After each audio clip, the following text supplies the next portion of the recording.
Ma'am, sa bagong portal po ng SSS, saan po makikita yung BPR maternity?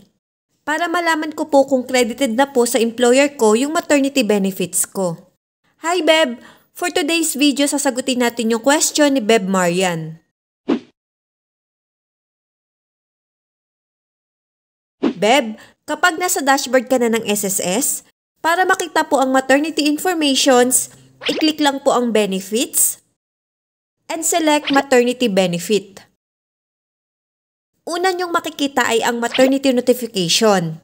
Since employed po yung account ko, di ako pwedeng mag-process ng maternity notification dahil employer ko po ang mag-file nun.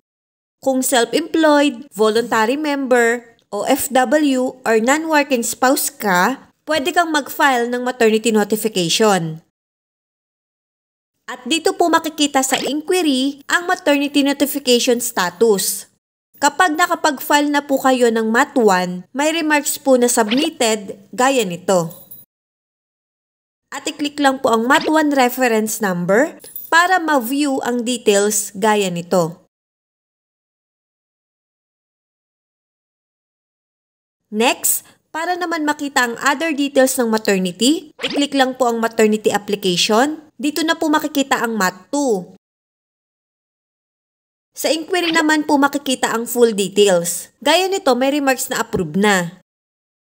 At i-click lang po ang maternity reference number. Then, magpa-pop up ang maternity application information gaya nito. So dito po makikita kung magkano ang maternity benefits. At dito naman po sa payee information, makikita kung saan makikredit or credited ang maternity benefits.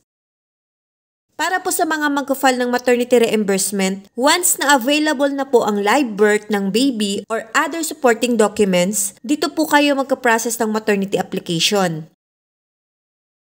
Kung may adjustment naman po kayo sa maternity benefits nyo, dito naman po kayo pwedeng mag-apply para sa Adjustment of Maternity Applications tab.